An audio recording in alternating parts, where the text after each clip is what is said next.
Rewind the dynamite from the post-wrestling site. AEW, lighting up the fuse. Sit back and enjoy the bubbly. As we hear from John and Wai Ting. Where we're going, we don't need roads. And if the buck stops here, this thing might blow. Everything you hear are opinions of the show. And if you don't like it, go to the forums and let them know. And welcome everybody to Rewind-A-Dynamite. Hello to all of you guys on YouTube or listening to our free podcast feeds. I am here. This is Wai Ting, and I'm joined this week by Kate from Montreal. What's up, Kate? Hey. Thank you very much for joining. Thank you very much for joining us. We are allowing John Pollock the evening off from this 4-hour edition of AEW Dynamite. Kate, of course, is usually one half of the co-host of Collision Course, which we have not been able to hear from in recent weeks because they've been bundling Collision essentially with these editions of Dynamite. What were your thoughts, Kate, last week on the 4-hour experiment, and what were your thoughts this week? A little bit different. Last week, I was actually out Wednesday night. Very rare time when I didn't watch Dynamite live. So I watched it, but I kind of watched it in a couple of chunks, so it didn't feel that different. It was just sort of like watching 2 episodes of Dynamite or 2 episodes of Collision. This is the first time I had to like sit down, like, okay, 8 o'clock to midnight, I'm going to watch this entire thing. I don't want this to be a regular thing, and that's no complaint against the quality of the show, but yeah, a 4-hour, yeah, I don't want to watch 4 hours of anything, generally speaking, like not with ad breaks and all of that involved. So I understood worthy experiment to try, but this felt like a lot. And obviously the difference between this and a pay-per-view is that, I mean, with a pay-per-view, you have uninterrupted matches. And yes, I understand if you're watching on Triller, they're uninterrupted, but they're also paced very differently from a pay-per-view match. They're also, pay-per-views also have matches that are just built to with a lot more stakes attached than what you got at the end of Collision. That's really the big, that's the thing that I was noticing, particularly as the show sort of wore on. Collision is generally the more wrestling heavy show for AEW, and there are often matches that are if like, you know, whether or not they're announced, they're just there to have a wrestling match on there, and that's I like that week to week. At 20 after 11 after 3.5 hours of wrestling, I'm a little less invested in it. So yeah, this was close to the length of a pay-per-view, but it was decidedly not a pay-per-view.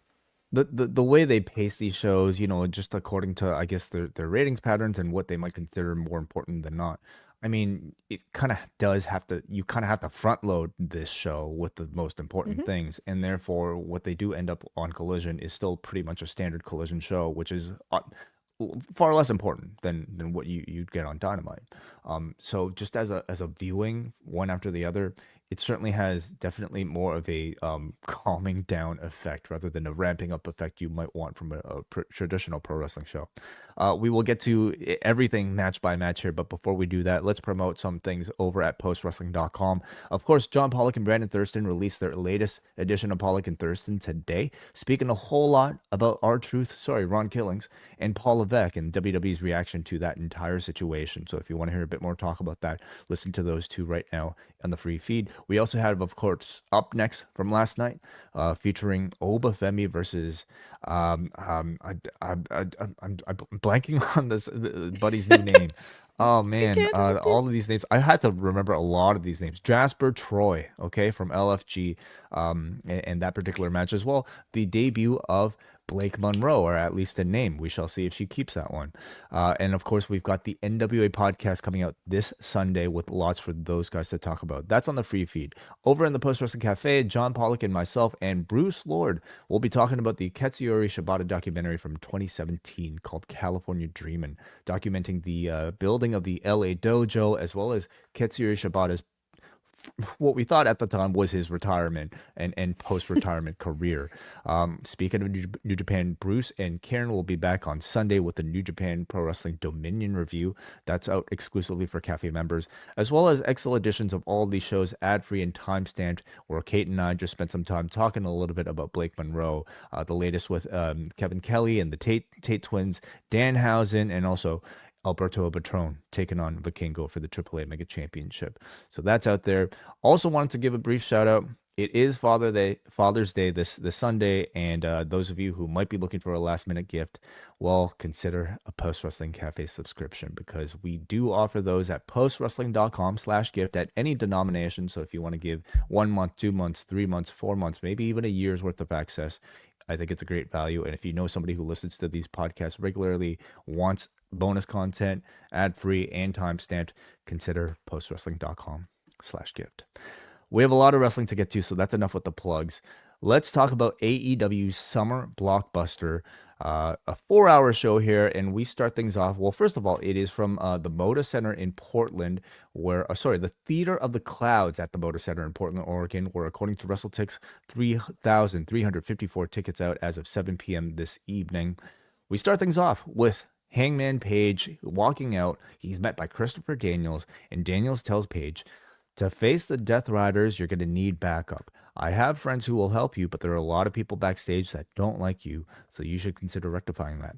This leaves Page walking to the back as he is stalked by Jon Moxley, who's about as incognito as maybe somebody from like a Roadrunner cartoon here. He's got a black hat, he's hiding in the shadows, and he just takes the black hat off, and it's Jon Moxley. He's followed by the Death Riders. What are your thoughts, Kit, on this, Chris Daniels' continued role as in this Hangman story as sort of like the mentor whose career he ended, but since Page feels really bad about it, we all kind of forgive him. Well, and he was the crux turning Page from the heel character back into a baby face, that sort of confrontation they had post match, and the match that they had was very effectively done. I liked this. I was happy to see them call back this relationship. I think we're aware of the sort of the various strings at play in terms of who could have Hangman's back, who he could show up to help. I think that it'll be interesting to see, because now they have the card set, they have the match set, and now they have a month to introduce different elements. Like, you need to keep things interesting but not make them confusing, and that's always a challenge. We go to our first match, and it is arguably the biggest build match on this particular show. We've got Swerve versus Will Ospreay, number 2. Of course, Swerve won their last match at Forbidden Door last year, which was at that time a successful title defense. The announcers make frequent mention of Swerve's role as a mentor to Ospreay earlier in their careers, and the fans start immediately by chanting, "Holy shit." We get some early incidental contact in the first sequence of the match, which results in Ospreay bleeding from his nose throughout the rest of it. Ospreay goes for the and like pretty bad timing for this particular nosebleed, because they're about to have a pretty long match here, going the distance.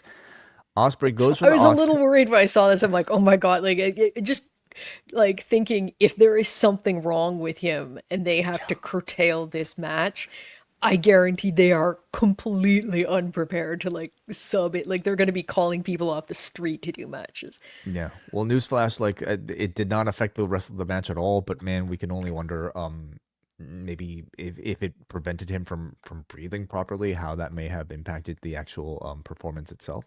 But fans, of course, are chanting "Holy shit" throughout it all, and Ospreay goes for an Os cutter. Swerve counters it with a jumping short arm scissors, as Ospreay counters this by lifting Swerve straight up into an overhead suplex right into the bottom turnbuckle. A Swerve goes to moonsault off of the apron, but Ospreay dodges and Swerve jams his knee. So we've got Ospreay now with sort of like a shoulder injury, and we've got Swerve working with a knee injury. This leaves Swerve wide open for a diving hidden blade through the ropes to the outside by Ospreay. Ospreay then goes for one more hidden blade, but Swerve avoids it, and Ospreay just jams that shoulder into the turnbuckle. Swerve continues focusing on the shoulder with a big shoulder throw off the top, followed right back with the short arm scissor. Ospreay is about to counter with the Styles Clash, but Swerve counters by hitting Hangman Page's Deadeye onto Ospreay. Swerve kicks out of the hidden blade. Ospreay kicks out of the Swerve stomp. Swerve again targets the arm. He goes for the house call, but Ospreay counters with the hidden blade, followed by the Stormbreaker for a big kick out at 2. So now Ospreay is teasing the Tiger Driver, but his arm gives out on the lift. Swerve counters with the Vertebreaker and the house call, and at this point we are approaching 30 minutes on the clock. Ospreay is on the apron. Swerve is about to Swerve stomp him, but the bell rings, and we have a rare 30-minute draw to end this match on Dynamite. Before I get to your analysis, Kate, Swerve gets on the microphone, says they're both nearly dead, but he wants sudden death, and out come the Death Riders to distract, leading to the return of the Young Bucks to attack Swerve from He said from he wanted behind. sudden death. This came in the form of sudden, yes, absolutely. Sudden EVP Death trigger. Riders. Oh, very good. Very good. EVP trigger to Swerve, super kick to Nana, and they handcuff Swerve to the corner as the Bucks repeatedly super kick him. The Death Riders slide the Bucks a duffel bag, which contains Swerve's custom thumbtacked Reeboks. They're about to double super kick Swerve with attacks, but at the last second, Will Ospreay comes in to intercept the shot with a perfect camera angle to capture this, hiding Ospreay's ringside position. So we get a 30-minute match complete with a big angle to close, and potentially the union here of Ospreay and Swerve officially. But what did you think about all of this, Kate?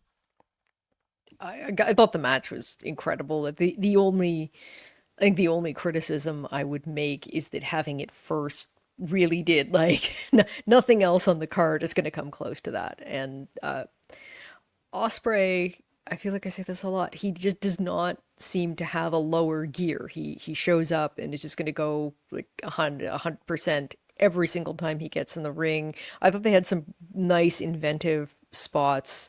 There were a couple that scared me. There was a buckle bomb spot where he sort of flips Swerve one arm into the turnbuckle, and it's one of those things like they know what they're doing, right? They know how to do this without hurting each other because it looked terrifying.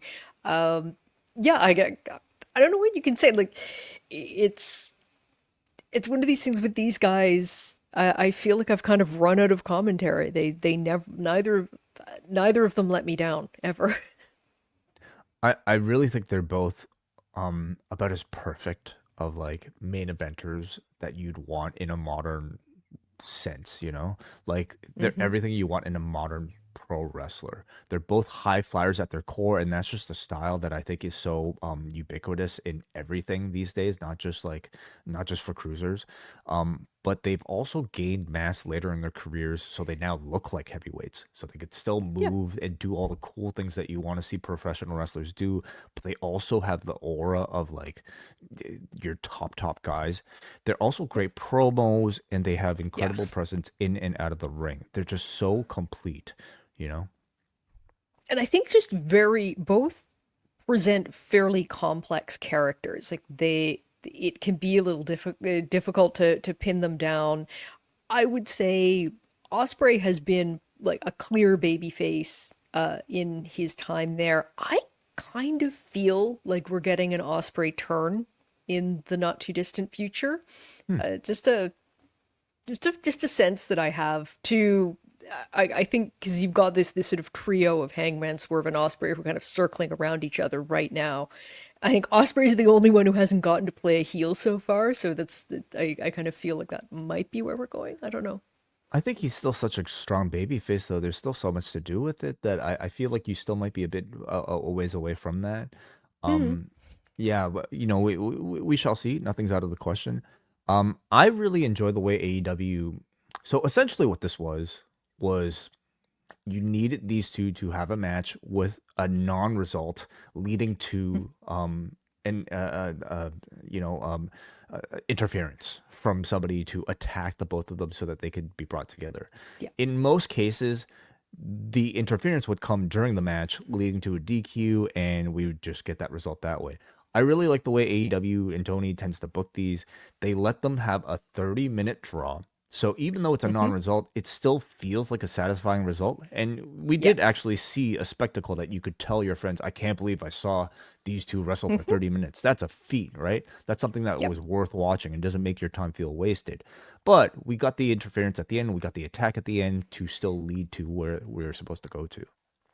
Yeah, and I think it happened quickly enough that it reset. Like you could hear the audience was pissed, they're booing, whatever, as always happens with a non-finish after a really good match. But they did reset so quickly that I think that that was forgotten. Like immediately, all the heat goes on to the Death Riders and particularly onto the Bucks. So a bit more following up on this particular story as we go throughout the 4 hours of this show. We go backstage and we got the Don Callis family interrupting Okada's interview. Callis wants to know why Okada is in this match against Kenny Omega and not Kyle Fletcher or Konosuke Takeshita. Okada just calls him a bitch and leaves. More on this later. Earlier today, the Hurt Syndicate have attacked Komander backstage. So Mascara Dorado will be replacing him tonight in their trios match. So here I thought, Kate, Komander, I thought they positioned him really well last week, and I thought, man, that's going to come to an end this week. He's just clearly going to do the job, right, for the Hurt Syndicate. Well, they did him one better. They had him laid out in the back, not even out for the match, unfortunately. So, Unfortunately, that is a legitimate injury. Like he was oh, it taken is. off. The Please yeah, tell me what happened. apparently, yeah, he is actually hurt now. They may, in fact, have held him off today in the hopes of having him healthy to do something next week, which would be the right call. But no, apparently that is why he was pulled. Uh, they had to work around. They had to Okay, work around an injury. because if I guess if he wasn't injured, then clearly he would have been the one who would have been unmasked in the segment later on. Yeah. Interesting. All right. Well, thank you for that note, Kate. Let's go up next to our match. Blake Christian versus Místico here. This is in promotion of Grand Slam Mexico next week. Lee Johnson distracts Místico on the outside, which allows Christian to land a 450 for a 2 count. Místico intercepts him up top for a Spanish fly, and it gives Místico a relatively quick win here. We did have a 30-minute match prior to this, but this was, Hmm. I would say maybe by AEW standards, a little bit faster. What are your thoughts on this? I guess it was. Yeah, it wasn't really much more than a squash. I was impressed actually. I guess it makes sense since I know a lot of them work the West Coast, but the crowd seemed to really know who the CMLL people were. Like they had the appropriate reactions. They like Mystico got a big pop, and so they were into this. But yeah, it was basically just to get Mystico on the card and let him have a quick match. A little unfortunate. Like I would like to see Blake get a bit more time on TV. I was happy to hear that they apparently picked up. I guess they had like a 1 year option on his contract, and they've picked that up, so they're keeping him around because he's someone who I think fits in with what they're doing quite well. But yeah, just like I said, a little bit more than a squash, but not much. Yeah, about 4 minutes this one went. I mean, I felt like they hyped Mystico pretty well in prior weeks with like a video package and just the way they talked him up. Although I will say in this ring, like in ring this week, I didn't really find him that much more impressive than matches involving your other luchadors in AEW, like a Commander or Mm, a Hologram. And I know there's a lot more, historical attachment to Mystico that doesn't necessarily come across just by watching him on AEW. Maybe there's something they could have done to promote that a little bit more. But I also understand your real debut is going to be next week in front of the yeah. Arena Mexico crowd, who are going to probably treat him like a mega star. So, um, we shall see. But I was actually very impressed by Christian here. I thought he, in terms of like looking special, I thought he definitely did that in a match like this. Hmm. The Hurt Syndicate at this point show up. MJF says that next week, ahead of his match with Mystico, he is dusting off his Patriot gear for one night only, and then a big U.S. flag and streamers come down with MJF's face in place of the stars. They used this last time, right? Didn't they? They They must have. used this when he won the as the international title from Yeah. Ospreay, that he Hmm. was making it the US title, that he was referred, like that was his gimmick, was when they were going into All In last year. So Yeah, getting their so this value is like he out said, of this this. is coming out of retirement, and yeah, again, like you might as well do just sort of like evil American versus the Mexican hero if you're going into Arena Mexico, and he's the right person to do it. Great positioning for the guy with the MJF as the weak link sign, because they were like he was sitting right at the side of the, well, I was going to say the ramp. There wasn't a ramp, but at the entrance, so that as they're shooting this, the camera's right on him the entire time. I want to know where they keep this flag when it's not being used for these angles. Like is MJF having it imported to his house, wherever he is Oh on yeah, I Long like to Island? think that he that's his duvet cover. Oh, okay.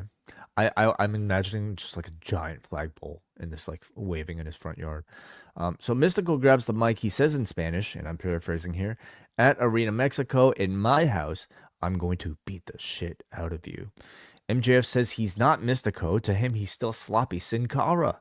So they fight, but the Syndicate come in to save MJF. MJF threatens to pull Mystico's mask off when Speedball, Kevin Knight, and Mascara Dorada come out to save, and we go right into our match. It is the Hurt Syndicate versus Jet Speed and Mascara Dorada. So MJF is now wearing a bodysuit just like MVP's, and he's even doing MVP signature moves. It's wonderful. And we start off here with the Hurt Syndicate, as you would expect, dominating, cutting Dorada from his corner. Jet Speed square off with Lashley and Benjamin, and they just get destroyed. MJF asks to be tagged in and delivers Made in Japan for a 2 count. Jet Speed come back in, and we get some messy spots here with Knight and Shelton messing up a pop-up DDT and a dropkick, unfortunately. The Faces delivered their dives, but MVP attacks Bayley with the cane. This allows MJF to land an elevated hammerlock DDT for the victory in what I thought was an okay match. And maybe my expectations are just kind of skewed because at this point I expect these multi-person AEW Dynamite matches to just be like killer. And maybe I shouldn't have expected that with the Hurt Syndicate, where they really were here to just like, continue their sort of dominating roles. Yeah, I think the thing is that the Jet Speed team, I think, could eat like they feel like they should be the first serious contenders, like the first contenders who I believe could take the belts off the Hurt Business. 'Cause they haven't had that so far. Yeah, there were some messy spots in this one, and I didn't feel like Bailey and Knight got to show everything that they could do. I'm wondering, like, even when they came in, like when they came into the rescue, there seemed to be like they were a little off getting into the ring. Like, how I don't know if it was because the streamers were in the way or whatever, but it felt like this one might have been hampered also by the fact that they had a last minute replacement. So probably some of the stuff that they had worked out that they were going to do, they had to rethink because they had a very different performer in Mascara Dorada. Well, they did what they could with it, but yeah, this one was a bit of a letdown. Max, now that the Hurt Syndicate are sort of doing the bulk of the physicality here, it's kind of, I've noticed, allowed Max to be a lot more of the comedic heel. And I mean, I'm finding that pretty entertaining right now. So the Mystical match next week, we shall see how that looks like, especially in front of Arena Mexico, which I imagine the atmosphere to be pretty big. So all right. So afterwards, Max rips the mask off of Mascara Dorada. So this prompts Místico to come out. He applies La Mística, and Max starts tapping out. So there we go. Hangman is out, or he's supposed to come out, but instead he is tied up and gagged by the Death Riders, who are beating him up at the entrance. Mox eventually comes in, brings him to the ring, and says, "Sorry, I just wanted to make sure you and I can have a real conversation." He says, "I don't understand you, and I don't like you. You've been searching for something, and I don't know what, but you have 4 weeks to find it and be the man everyone wants you to become." At this point, Paige headbutts Moxley, and the Death Riders are about to wrap their chair around Paige's head just like they did to their prior victims, but the Ops come in to save him. Paige, at this point, is pissed off. He grabs the mic, says, "I will walk through death for that title, and if I find one of you tonight, I'll take your heads." I was at least glad when they dragged him out. I'm like, weren't they chasing him at the beginning of the night? But I'm glad at least when they showed him that he was like tied up and had the mouth taped shut. It's like, okay, so it's like they grabbed him, tied him, stuffed him in a closet somewhere, and then dragged him out when they're ready. So I was a little concerned, but they allayed that. like, that was, I'm glad that they didn't have an atrociously long talking spot, because those with the Death Riders can come off the rails fairly quickly. I thought it was effective. I also was just staring at that because I remember that Hangman grew in that mustache when he did his heel turn. And so I'm looking at the tape on his mouth. I'm like, is that just gonna like rip off the mustache to like cement the fact that he's a babyface again? I It think did not. the mustache has turned him babyface. I think people are quite happy with the mustache, I feel.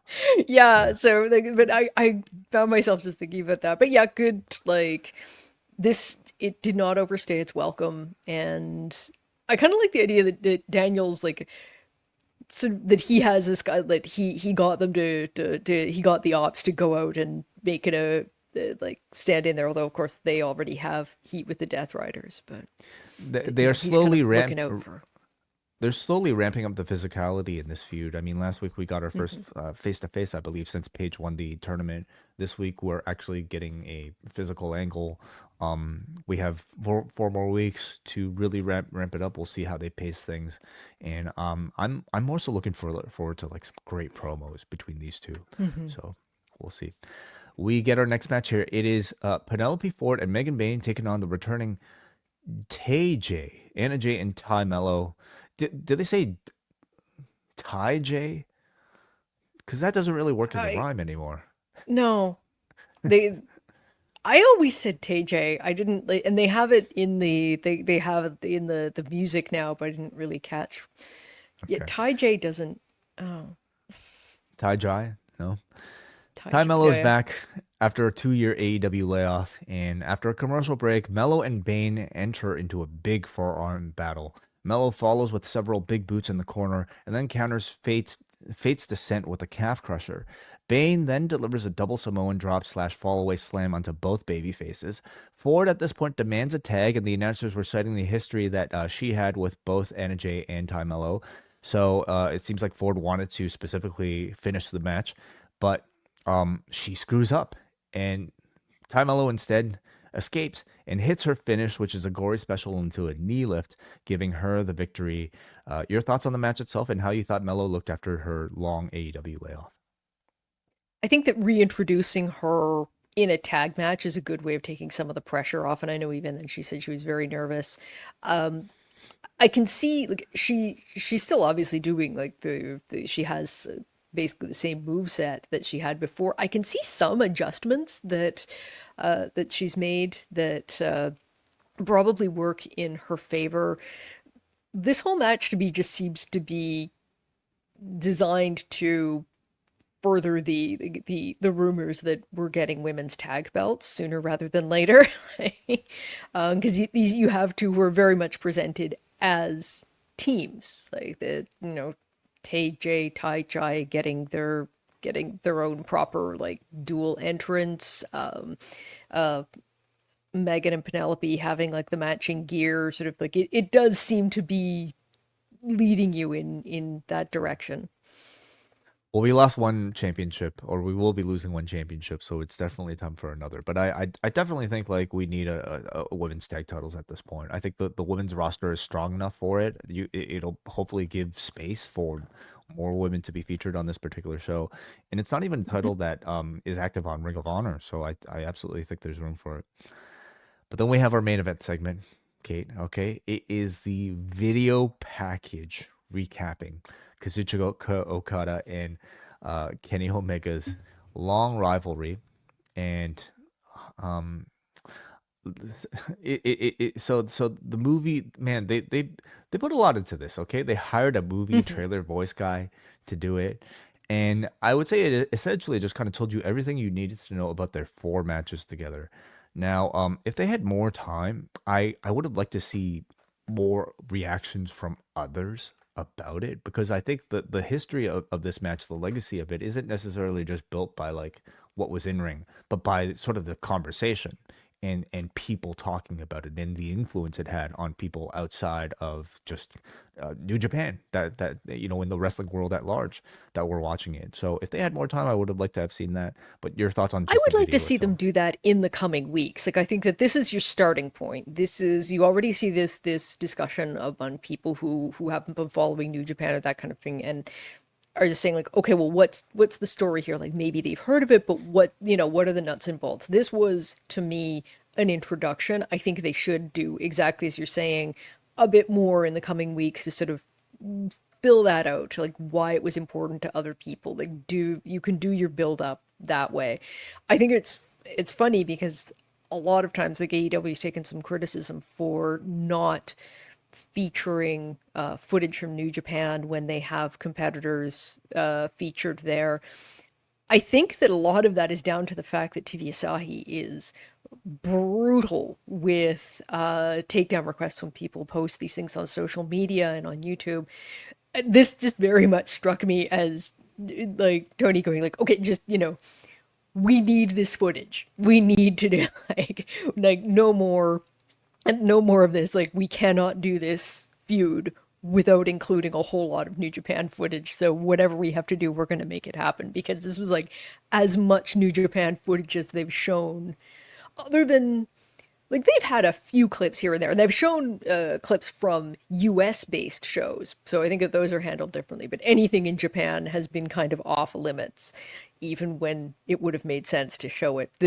But yeah, so this was kind of a turning point in the collaboration.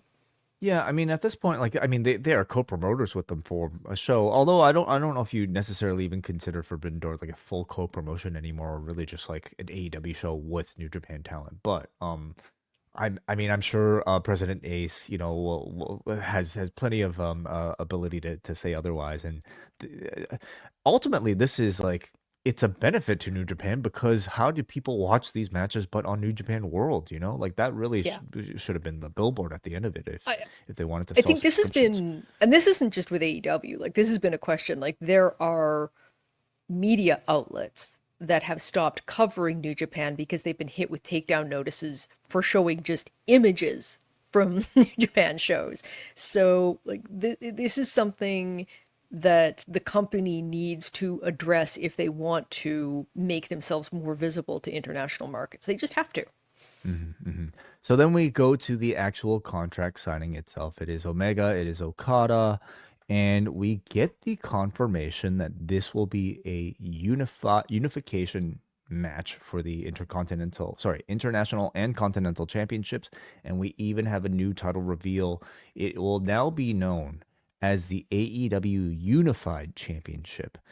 Your thoughts on the belt design, Kate? I don't know if you're much of a belt design critic, but your thoughts. I mean, the world title, what I remember of it, is still my favorite. This one, it's very nice. It looks, I liked the design with the side plates and everything. I think I probably like it more than the two that it's replacing. In particular, the international one just doesn't. I find it kind of too flashy, but yeah, it's good, I I classic I, looking. I like it. Yeah, they're going with Mhm. one of these sort of vertical plate design similar to like what the women's belt currently is right now. I don't know if I love the name the Unified Championship. I mean, it's a I union between don't two know if that's a championships. long term. Like this It's on the also kind of belt. struck me as like they haven't figured out a name for it yet. Yeah, I mean, yes, of course they can always change the name on the belt, but why not change it just now when you're introducing it rather than, Yeah, waiting exactly. later? So I don't know if I love the name Unified Championship. Like it rubs me as Yeah. like, here's the undisputed champion, even though we have like a world heavyweight champion Undisputed. on the You've other got a brand. world champion. This seems weird. Yeah. Small This thing, very minor thing. I guess the other question is, and we're talking about minor things anyway, is the Continental Classic still the Continental Classic? And is it still for this championship at the end? it really should be. It's just difficult to say I like don't if think it should be Kate anymore because I think the yeah. Continental Classic has gotten so I good. like It that should really name be for though. the world. Well, it should really be for the World Championship, is what I'm saying. Keep the Mm, name C2, but the prize at the end should be the biggest prize in AEW. yeah. Yeah. All right. So they're doing this contract signing, and boy, do we have a lot to talk about here because um, Okada, sorry, Omega grabs the mic. He says it's been 7 years. I barely recognize myself in that video. Let's do it one more time. and they shake hands. We get no heel shenanigans from Okada. And remember, we had that earlier scene in the back where you have the Don Callis family intimidating Okada. So he's coming out here just giving off like totally babyface vibes here. It's a nice match building on the legacy between these two legendary wrestlers. So at this point, Don Callis shows up. He says this match should have been with Kyle or Takeshita. Kenny then grabs the mic. He says, I know all your tricks, Don, and you're not going to ruin this match for me. Well, Callis says, you didn't see this trick coming, did you? And of course, Kazuchika Okada attacks Kenny from behind. He even uses a steel baton from Don Callis onto Kenny's midsection. And if you thought this was a shocker, wait till you see the resulting image, everybody. Because, man... Okada has joined the Callis family. No sign of the elite at this point. Like, can we assume that just doesn't exist? No, I'm thinking it creates the narrative that Okada is going with whoever he thinks can get him further, which establishes him once again as a heel. I get the feeling that this is to pivot towards him being a more serious heel, because he was on the cusp, like people were cheering him. They liked it, like the flipping people off and calling them bitch and whatever, like that was becoming endearing. And the setup to this looked like they were almost doing like a soft babyface turn for him. He did, for attacking Kenny, he immediately got like huge heat. Don Callis this week recruited Kazuchika Okada and Hechicero to his faction. Like, this faction is terrifying at this point. Oh my god! Well, like, where does he get the budget? Where's his budget cap for factions? Well, is he paying them, or is he just offering them representation? And I guess at this point, like, yeah, you'd have to argue that given the amount of time that his people are getting on TV, that he's a good manager to be with. But yeah, it definitely seems like less kind of lovable jackass Okada and more killer Okada that we're getting. I think it's a great move. The timing, of course, allows a lot more substantial promo segments in this build towards Okada versus Omega than you would have had otherwise.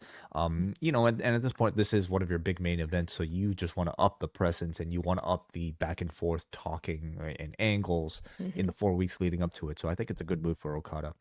So afterwards, Kenny is on the stretcher, and if their goal is to get people talking, well, they did that here. Okada drops an elbow off of the apron onto Kenny Omega on the stretcher, and we have this glorious scene, an all-timer. Up there with Eddie Kingston with a gas canister walking out. Kenny Omega, straight to DVD horror movie, coughs up like a jam jar full of blood here. Yeah, it's like you can use blood capsules for this, but one is sufficient. Like, you know that, right? You didn't have to eat like a jar of them. This was just like, it was so for me, yes, it was met with like laughter. But like, I loved it. I love this. Yeah. Like, wrestling, but in essence, like, is a little bit campy, and I mean, shit, this was just it was if it's memorable. Worth doing, it's worth overdoing. Yeah, I mean, I loved it. I'm gonna use it for the graphic in the beginning of the show. It just like immediately just makes me happy. Okay, to see this. I love seeing a man spit up half a pint of blood in one go. And the best, Kate. This was during our switchover from Dynamite to Collision. So poor Toni and Nigel. We cut to them. They've my favorite tag team now. Like, oh my goodness, they had to do the heaviest lifting on this show. Okay, with apologies to the Paragon. They have to sell this as a serious angle, and they're reacting as if they just saw a man die. It's great. It's great. Tony Schiavone has been phenomenal. Like, he's been on an excellent character run for the last several weeks. He has. They've both been great. I mean, I thought this was awesome. Did any overall thoughts on this closing angle here with Okada and Omega? I think as I said, I think it's a great pivot for Okada, because now he goes from being like an amusing heel to like a monster, and a monster who can apparently, like, I don't know. I was thinking, like, I thought a chest burster was going to come out of Kenny's rib cage. Like, it looked like that level of gory.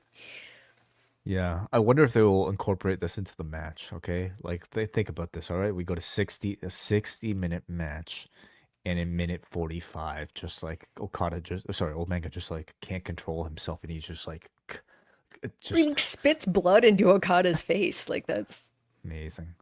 imagine All that right, graphic. so that was Dynamite, everybody. We move over to the collision portion of the show, and it is Kyle Fletcher versus Anthony Bowens, and we have, of course, Adam Cole on commentary because he's currently involved in a feud with the Don Callis family. Um, my notes are not going to be anywhere near as detailed for the collision portion, Kate, and I hope you'll forgive me, and I hope everybody listening will, because these matches were matches, okay? Not to say they were not bad matches, but maybe just a bit less meat on the bone here. But let's start things off here. We've got Bowens versus Fletcher. Bowens, Archer is attacking Billy Gunn on the outside, and then Anthony Bowens succumbs to the distraction, which leads to Fletcher hitting the running corner kick in a brainbuster and gets the win. That's all I have to say about it. Time, if you want a time, 11 minutes, 34 seconds. Your thoughts on this, Kate? I thought that these are both guys who were performing very well. It's funny because they brought Bowens back and it made him feel like very hyped up.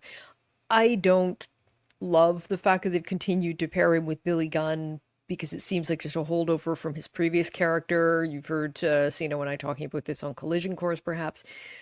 I do find it interesting that they have handed him losses, higher profile losses, but still losses in his last couple of matches. And I'm wondering if that is feeding into a story or they don't have ideas for what to do with him, because it seems weird that they sort of brought him back, they've made him kind of a feature, and then they're immediately having him take a couple of substantial L's. Yeah. It's possible that it's just, bad booking, but it feels like maybe that there is a point to this. Like it's very obvious. It's interesting because I felt similarly, like both with he and Caster, where it really didn't feel like they had proper exit strategies for the both of them to advance their careers beyond, the success of the Acclaimed. And I think with Bowens, like clearly there is an attempt being made at pushing him as like a more serious wrestler, new gear, new nickname, and all. But I think he's just at this point, like maybe in a tag team with somebody in a charismatic tag team with a funny hand sign, you could have survived to the top of the pack. But now you're in the deep waters of the singles division. You're being compared to like your Okadas and Kyle Yeah. Fletchers, Is he and on a it just level with a Kyle Fletcher? Is the no. question that you get. No, he's not. So I think in a way he's kind of slotted where he should be in terms of just straightforward talent, and that's going to be really hard to overcome. We go up next. We got a video promoting MJF as the Patriot here. Lots of footage of him doing that Patriot gimmick from the past. Then we go to the ring, and it's Carlos Cabrera, one of the Spanish announcers. He's here to talk about Grand Slam Mexico, and he introduces the legendary Atlantis, who's accompanied by Atlantis Jr. FTR and Stokely Hathaway immediately interrupt. Stokely says that Atlantis is so old that he looks like he's about to shit himself on TV. They start talking about all their victims, including Nigel McGuinness, who they say that FTR has turned him into a pill popper. Oh yeah, he's popping melatonin, hoping that when he goes to sleep, he'll wake up thinking he'll be back in 2002. He says Garcia has contemplated retirement, and the OnlyFans link will drop any day now. They talk about Cope, and they say that Cope is at home with his brain sizzling like a fajita plate from Chili's. All they have left to do is have a match at Arena Mexico, and they need opponents. At this point, Dax makes a few more old jokes at Atlantis. Says what it have been like if they wrestled each other back when he was active in the 1930s, and asks also how many depends he goes through. And Atlantis at this point just starts attacking. I wonder how much of the promo he really understands. Like, anyway, I would have been insulted either way. Turns into a big brawl, also involving Adam Cole, the Callis family, Hechicero, Bandito, Templario, and Brody King. And when AEW just like piles these people running in, Yeah. well, it means they're going to have a multi-person match next week, and that is exactly what we're getting next week. But any thoughts on any of this, Kate? It was a continuation. FTR have been sort of pushing this, like the it's been very clear that they're going to get a tag team match at Arena Mexico, and they've been sort of pushing their like anti-CMLL agenda, like mocking all of the kind of sacred cows of the promotion. So yeah, it was just sort of a question of what like who they were going to end up against, or what the final form of this match was going to take. Yeah. Well, it's not really obvious because it's not going to be Atlantis and Atlantis Junior because Atlantis Junior was announced for something else, right? Well, okay, wait, never mind. They're all involved in this multi-person match. So, Yeah. right. So, are we thinking more Forbidden Door for that tag team match? What are we thinking? I'm not sure. I'm also not sure what's going on because CMLL have their show right before, so they may Okay. do something with them there too. I don't know because that's not going to get announced on AEW. But yeah, so you have this like multi-man match. It is very clear that CMLL and AEW, look, just geography wise, it's much easier for them to work together. But this seems to be, this is like, they've decided to work together. This is like the first big step forward, but they do seem very happy with each other. So Yeah, we'll yeah. see. Like, I think that this is something that could, yeah, absolutely have a place on Forbidden Door. Well, we kind of know like the background for the reason for all of this, but like the side effect is that this week in particular, and these weeks, we could say this entire month, Lucha Libre has really taken like center stage in professional wrestling in North America, and I think everybody is at least like if you're a luchador of note appearing on one of these AEW or WWE shows, you're benefiting greatly from all of this. So. Absolutely. We go up next to the back with Big Bill and Brian Keith, and they remind us that they beat the Gates of Agony. But in come the Workhorsemen, JD Drake and Anthony Henry, and they challenge them to a match for the future. The Workhorsemen have not tagged together for a year, with both of them suffering separate injuries. You're a big Workhorsemen fan, Kate. I am. Your thoughts on I'm just could this very be an happy actual to see push? them. I'm very happy to see them back, but what I really want is for them to go back to the story that with Anthony Henry's second cousin once removed beef, because they actually had this very sort of charming story going with him like tagging with whichever one of the guys wasn't injured, and that was happening on Ring of Honor. So obviously thrilled to have them back, want to see them want to see them on TV more often, but I really want that story back on Ring of Honor. We go up next to our next match. It is Julia Hart taking on Timeless Toni Storm with Mercedes Moné on commentary, and she doesn't just have a plate this week. She's got like a several course meal in front of her. I'll say a much rarer steak this week than last time. I would suggest medium rare maybe for this one. They probably heard the Yeah. criticisms.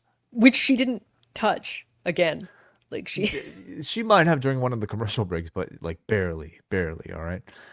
Toni Storm is attacked right in front of her, and at this point, Sky Blue, who did the attack, is ejected. Toni demands that the bell be rung, and we have our match.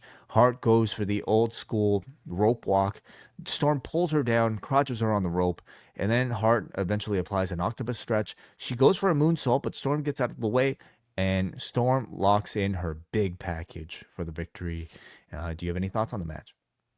I think it's cute that Toni continues to go back to these like rookie moves to win matches every now and again. This one was like it was, since it was kind of a repeat of what we just saw with the tag match from the week before. It was like, okay, it's there, and it was a way of just sort of dangling that reminder that Mercedes is going to be facing Toni in the near future. They do need to think of some more creative ways, I think, to keep building this feud, like in the same way. It doesn't have the story attached to it that Hangman versus Moxley have, but they need to find a way to keep it interesting and engaging for the next month, which is like, it's a challenge when you have your matches set out in advance, but hopefully yeah, they need to do a bit more with it. I do think it's cute that ever since she won the Owen and the title shot at All In, that every time Mercedes shows up, she's got fringe on her gear. Like she's embraced the cow, like the sort of Calgary the cowboy cowboyness. western look. Yeah.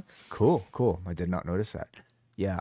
Just to follow this up, afterwards, Mercedes goes into the ring and smells Toni Storm. So we got a reverse smelling here. and then slams her head down and attacks her. But out comes Mina Shirakawa for the save as Monet goes back into the ring to attack her. So it seems like we're getting Mina versus Monet in the lead up to this, you would expect. And maybe more smelling, but that at the very least seems to be part of the promotional I guess I don't know, efforts. Like it's trying to create things that might be shareable, like Monet with a steak, Monet and Toni sniffing each other. I think it's worked for week 1. I would say like it's maybe starting to work for like it's still working for week 2, but I don't disagree. I think they need a bit more sort of I don't know, compelling like reasons for hating each other, I'll say. And I think there are plenty. In fact, there's a lot of history between the two dating back to the WWE, which I think like Toni might have even hinted towards on social media. But that's something I would love to hear them get into in promos if possible. Let's go to Ricochet up next. He's in the back. He's interrupted by Lee Johnson and Blake Christian, who talk about, Ricochet watching their match last week, and they want to join his stable. Ricochet's that it's embarrassing seeing them go out every week and play make-believe Ricochet. Says they're great in the ring, but they're missing something.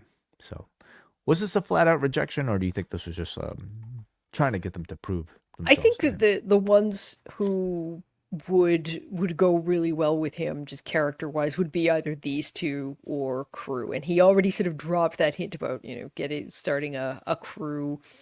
This just they could revive this. I think character-wise they do fit.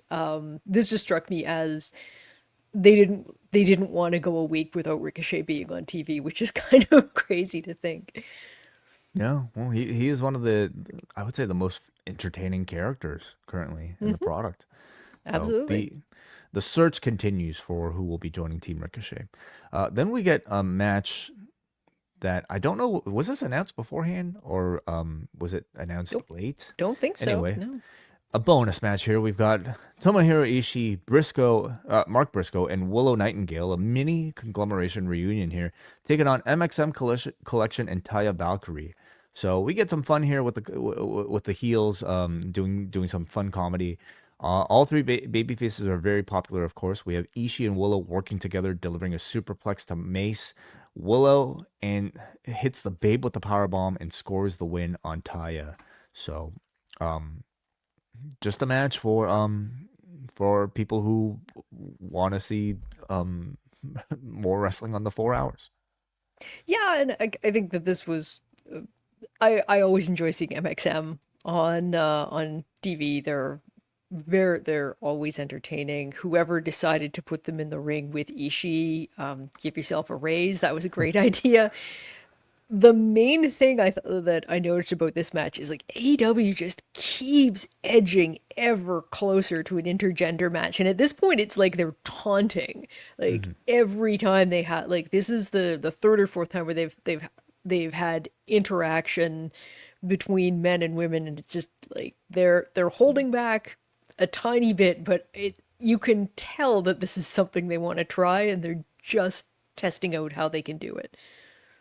Yeah, they've experimented long enough. Come on, just dive right in. Honestly, like with the amount of stuff that they've gotten away with on TV, in terms of violence, I mean, is an intergender match really interesting all that worse? one seems to be like where there's like a hard stop now. Whether that's them or it's the network saying no, you can't do that, I don't know. It could be either. Yeah, I guess so. But I mean, this is fantasy, Like it's like you can watch an action scene between a male superhero and a female superhero. I suppose it's just it's maybe it's a bigger conversation that internally they should be having. Maybe the new person in charge of this division of global streaming or global networks might have a change of opinion. We go to Chris Statlander in the back, who's asked about Willow, and she says if Willow is done with her, then she's done too. She asks why she's not good enough for anyone.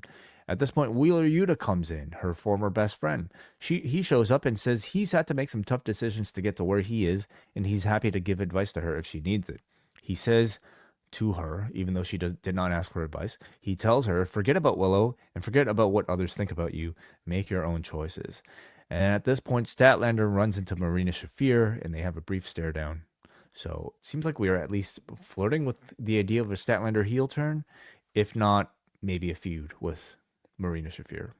I could see a match with Marina Shafir if they want to continue I mean, it will be interesting once they take the title off Moxley how they reconfigure the Death Riders, because clearly they have to, but I don't think that they need to just get rid of the stable. I think you can you could sort of reimagine it and maybe do that by shaking up the personnel a little bit. The thing that got me with this is there was a running bit. I guess it was more on Being the Elite for a while, where just every week Chris Statlander, when Wheeler Yuta showed up, would just be like beating him up or like throwing him in closets or like just bullying him basically. So it's a little Easter egg for people who remember that he's the one sort of coming out and being really sort of talking down to her and being really smart and like, oh, let me give you some advice, woman who used to like beat the snot out of me on a weekly basis. I actually quite enjoy Wheeler Yuta in like these sort of roles. Somebody who thinks he's just like king shit, like because he's like the fourth, fifth member of like the Death Riders. Yeah, I think there's a lot more they could do with him actually, in like almost like a semi comedic role as like a guy who's just so full of himself. I taking out the crystal ball for a minute, I can basically guarantee that Hangman Page is like ripping him limb from limb at least once in the build up to All In. Another bonus match here. We've got Beast Mortos versus Bandito, and I guess if you're in for a bonus, this was quite the treat here.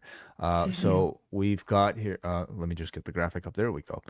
Bandito goes for like a crazy tilt-a-whirl head scissors early on. He goes for the 21 plex, but it's sort of awkwardly like phantom countered from Mortos. Don't know if there was a bit of miscommunication there.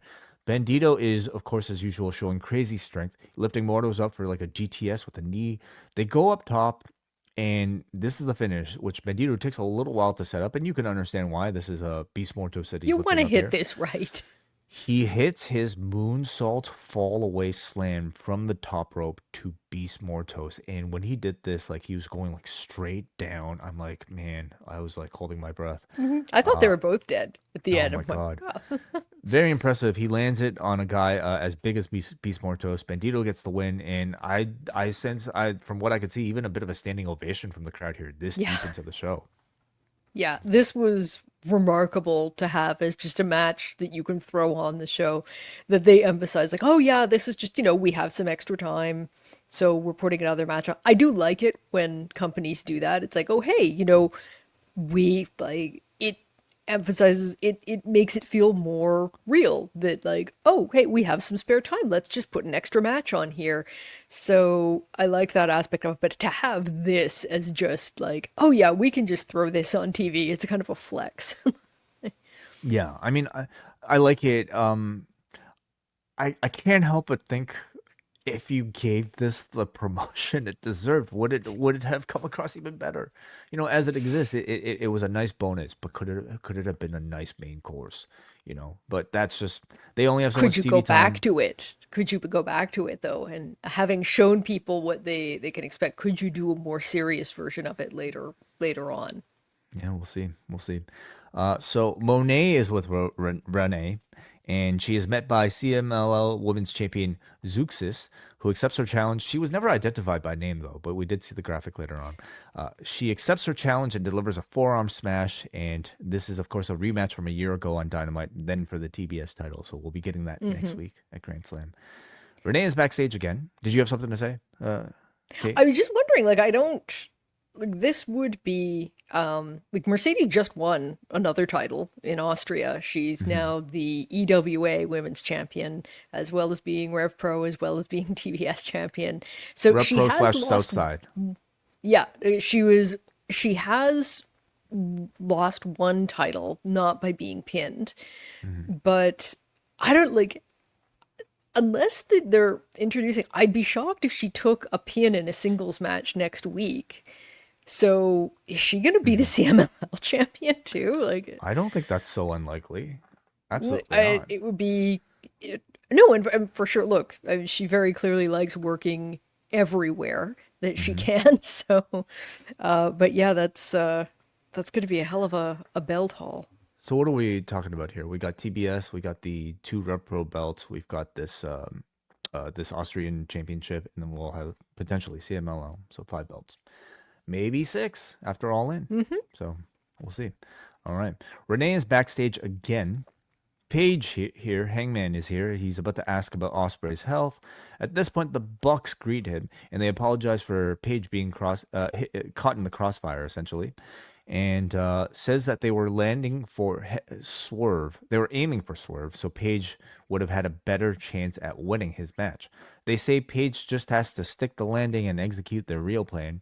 Paige at this point says there is no real plan between us. Stay out of my business, stay out of Ospreay's business, and even stay out of Swerve's business. At this point, Prince Nana is in the back. He's listening to everything from the trainer's room, and Swerve is also there. Swerve also says that he heard every word as we tend to a bloodied Will Ospreay in the background, who's been on that table, I think, for like 2 hours by this point that we catch up with him. I hope that nose is okay.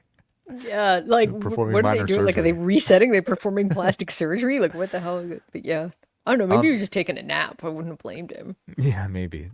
So what did you take this to mean? Is this Swerve Well, fully embracing Paige, or what do you think this could mean? sooner or later, they're gonna get together, right? Like, we have been writing this. We've been writing this story for a long time. Eventually, they have to kiss, right? Yes. Mhm. I can't wait for it. This is just like, this is the best couple story in wrestling. The best. Yeah. So yeah, I think we know that eventually we're going to get there. I'll be curious to see how they go about it finally. But Well, yeah, they're. at this point, it seems it's pretty obvious we're getting the tag match with the Bucks, right? So it's got to be within these 4 weeks. I was thinking the tag match with the Bucks is Swerve and Ospreay versus the Bucks. Oh, you're right. Yes, you're right. Yeah, so that's your All In match probably. Sure. Okay. Yeah. All right. Well, So, but at some point, this is, yeah, we'll see what happens. But yes, we need closure with this, or we need this to go to its next form. But yeah. well, we're getting these hints, Swerve is, what is it? Last week wasn't what Paige did. What move of Swerve did Paige do? Paige did one of Swerve's moves in one of his recent matches. Yeah, this week, oh God, I can't remember what stomp? you're talking about. Was it the stomp? No, it was the driver, I think. Oh, okay. Yeah. JML driver. And this week we had Swerve doing the Deadeye. So I just love these little love notes that they're just kind of throwing to each other, Like, well, they don't want to admit that they truly love each other, but we know, we see it. All right, so we get our next match. We got Thekla versus Queen Aminata here. I'll tell you, Kate, I was pretty tired by this point. And I would say the crowd was pretty tired by this point too, 3 hours, 30 minutes into the show. I want to know how you felt after watching this match, because the announcers, first of all, in case you didn't realize, Thekla, she is a lot like a calling spider. her Spider Thekla. It's not it. She really loves to act like a spider. She's hung up on the ropes like a spider. She retreats to her corner like a spider would retreat to her lair. So her gimmick is just like she's Spider-Man, Spider-Woman, basically. It's a cool gimmick, but just don't beat people over the head with it. It's just like, they overdo it. Okay, Totally. what I said about worth doing, if it's worth doing, it's worth overdoing. Just haul that back. I meant it about Kenny. I do not mean it here. Like, you need to tone this down. It was irritating. No, she's close to coming out with 4 extra limbs. I'd say at this point. Aminata uses her height early on to taunt Thekla for a test of strength. Thekla instead, though, just slaps her, and Aminata responds the same way. We get some very hard kicks from the both of them here. Thekla applies the Muda lock with that spider bridge. So the crowd, I noticed, was definitely a bit quieter by this point, but they do definitely wake up for Tekla's rope head scissors and splits in the corner, which they seem to love. Aminata delivers some brutal lariats here with some great snap suplexes. She then delivers a big double stomp for a 2 count. Thekla does her spider walk, she spears, and then she applies the death trap for the win. I thought this match, Kate, was very physical from the two, and at times I almost wondered and I almost sensed, if there was some real tension between the two of them for how hard they were hitting each other. And I only ask it because like Aminata, right after taking this like submission, she did just like the casual walkout, didn't even sell anything, just like walked out of there. Like my job is done. But boy, like I thought this match unlocked something like in her where like it felt real to me. They were hitting each other so hard, it made me Yeah, wonder if this they was actually hated each other. yeah, this was a stiff match. This was probably I would also like to point out this is the most women's participation we've ever had on an AEW show. The three matches Whatever. plus the yeah, the Wow. three matches. They had the two singles matches, the tag match, plus the mixed tag. So I'm happy about that. This one I liked the match, but yeah, my God, it was stiff. I hope that it was just them doing a good job. And yeah, I'm sort of like you're sort of wondering, like, Ooh, do they actually not like each other? yeah. Well, we shall see. I mean, they're professionals. They're supposed to make us think that they hate each other. I did sort of like this in both the matches that she's had so far. I found that Thekla is not afraid of taking a lot of offense Mhm. from her opponent. This one obviously was a longer match than the one against Lady Frost. But there just seems to be this thing where it's like she can't be killed off. Like they can't keep her down. She's able to just keep coming back. Like if you've ever tried stomping on a spider and they somehow Not this seem to one. find a way to This one will to kick you in escape. the face really hard and Yeah, I don't. strangle you on the Yeah. ropes. Yeah, I mean for 330, like I actually was way more into this than I thought, and I just think that that's Hmm. probably because Tekla, I mean, and Aminata as well. Like they've introduced like a very hard hitting style, which I think is almost expected at this point in AEW. You know, Hmm. for a women's division. So I was very entertained. I thought Aminata looked great. And from what Yeah. little online reception I saw, I thought good attention was put on her as well from coming out of this Hmm. match. So I liked Yeah. it. We got a Nick Wayne and Kip Sabian in the back. Sabian is here to show him the big surprise that Christian ordered. It's a highlight video of his Best of the Super Juniors matches, which As long as we're using New Japan footage, we're gonna use a lot of it. they had extra room on the tape, on the hard drive, I should say. So let's put on some Nick Wayne matches. So it shows him clearly pinning El Desperado. I mean, they didn't really make mention that he pinned the champion or anything like that, but like, I guess if you know, you know. They also showed highlights of his match with Kevin Knight, and I guess this was interesting because like it wasn't necessarily highlights of the entire tournament. It really only felt like match highlights of these two matches. Did you notice different, Kate? Like, Well, I think it was maybe they wanted to call attention to these two because Knight pinned him, which probably sets Knight up for an ROH TV title match, and probably at some point Nick Wayne is going to get a shot at Desperado. So that that is like I I get it. understand I why they were get that's focusing on that, but he had a I lot get of matches. Well, yeah, like I get that's the reason. It's just like in the context of the story, it's like Kip Sabian was tasked to give a highlight of the entire tournament. He clearly Hmm. only downloaded two matches. Okay, lazy Kip Sabian. Half the highlights were him getting beaten up by Kevin Knight. I understand they wanted to showcase I'm Kevin Knight as well, but like, The one that honestly shocked me that was not included there because I thought it was leading to something for next week was that Titan pinned Nick at in one match. So I thought maybe they were setting that up for something with CMLL. The so the fact that that one wasn't included was kind of surprised. But yeah, it's like, hey, look, we studied what you did really closely. yeah. Both of these Um, matches, like you had some others that were.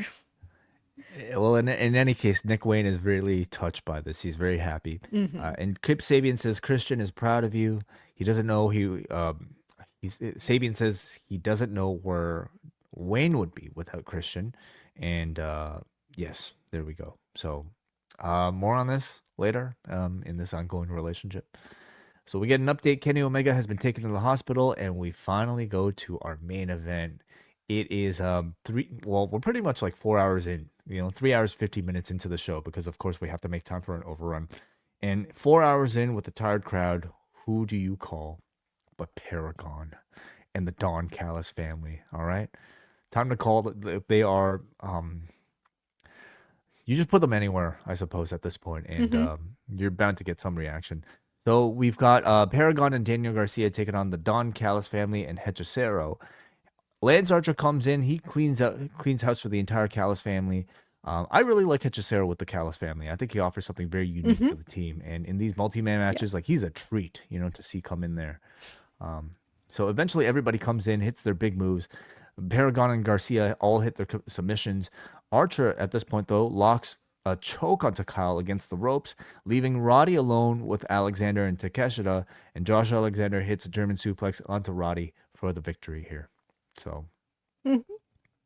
it was a This match. is yeah, this just feels like you can just let these guys go. Like for the length of time people have been watching wrestling both on TV and in the and in the arena, it did feel like this delivered enough to kind of get them like to get people into it again. It does, however, just I'm still looking at that like the Callis family, it's like they are just killers. Like Yeah. uh Like again, good match. I just like mhm. I fail to see any reason somebody, unless you were really just into like good in ring action. I fail to see, like, it's not really any sort of hook. And No. I don't know if like it's even the aim of like the way Tony structures these shows to hook people towards the very end, because it doesn't feel that way from like just the matchmaking.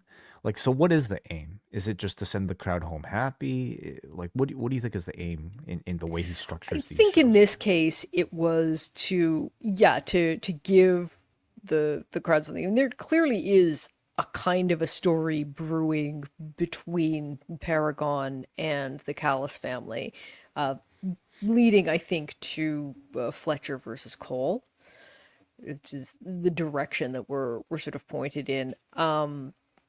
But yeah, in the meantime, it's just like, hey, let's have a good wrestling match. And yeah, it's not something that's going to hook you into staying up until midnight, but it will be very enjoyable if you want to watch it. Hmm. So that was the end of our 2 week, 4 hour experiment here with AEW Dynamite and Collision in the same time. Um, I think they made a solid effort, especially in week one, in making these feel special enough to justify the time. I'm, I guess I'm a little disappointed that like these, what ultimately became sort of the Collision sections didn't feel like more special editions of Collision. Like they kind of felt like very standard Hmm. editions of Collision to me, with a little bit of like a storyline, like backstage segments peppered in there. And like you got like, like I think the Thekla thing has been pretty interesting, but man, like a bit of Monet and Storm as well. But they haven't felt, I think, big enough, in my opinion, to justify like Hmm. what was a big show, and to combat the exhaustion mainly, because anybody, no matter how big of a fan you are, you're going to feel it if you're watching these shows in real time. Hmm. Um, your thoughts overall Absolutely. on the experiments? Yeah, I think, like I said at the beginning, I don't want to have a 4 hour show every week. And this one in particular, it felt like when you're talking about viewers, like, not just with wrestling, but like after 10 o'clock, your viewership drops pretty sharply. After 11, it drops even more sharply. Like, that's true, like, pretty much across cable. So, in this, for this one, it felt like they kind of booked the show anticipating that. It's like, well, if you do that, then it becomes a self-fulfilling prophecy. Like, yeah, like your viewership will drop off like, even more. I would be I'll be somewhat interested to see how the viewing patterns for this show work compared to last week. Hmm. But yeah, it was a lot. There was a lot of good stuff in here. I'm happier when it's on 2 nights. That said, if they want to play around with what night Collision is on, that's something I'm open to. But yeah, Yeah. I having it all at once is a lot. So I posed the same question to John last week, where I feel like it's rather unanimous that like a 4 hour Collision or Dynamite isn't necessarily what something anybody wants. How would you feel? And this again might not be every single week, but how do you feel about a 3 hour like version of what we saw these weeks diluted into a 3-hour format. I think that, like, if you're talking about maintaining another 2-hour show, they certainly have the depth to produce 5 hours of television a week. And yes, rather than having a 1 hour floating show, it would make more sense to extend the A show, which is Dynamite. Because AEW I don't. wants to, like, like, as Oh long as like yeah, TBS is willing to pay for it, they want to sell more content. So like, what a 3-hour Dynamite of is course. it? Is it something that you could reasonably consume without turning off the audience? I think that, yeah, they have the roster to deliver 5 hours a week. I think the question is, do they have the ability to craft enough compelling stories to make people stay watching in a 3-hour block? Because, and yeah, I'm not. I would say that they still need some work in that regard, because they've got some very, very good stories going, but that, like, they're also relying for Collision very heavily on just being able to deliver, like, deliver great wrestling. And that's, if you want to keep that as Collision, is that's your sort of your work rate show, as you say, you still need to find a way to, like, extend more stories to justify a 3-hour Dynamite. All right, so those are some of our thoughts, everybody, on tonight's edition of Dynamite and Collision Summer Blockbuster. We will now head into the Post Wrestling Cafe, where we will be reading some feedback from our patrons. Again, postwrestlingcafe.com, postwrestling.com/gift if you want to gift the gift of the Post Wrestling Cafe to somebody for Father's Day, perhaps. Otherwise, just tune into these shows. We're back on Friday, of course, for Rewind to SmackDown, but we'll be available all week in the Post Wrestling Cafe. So we will talk to you guys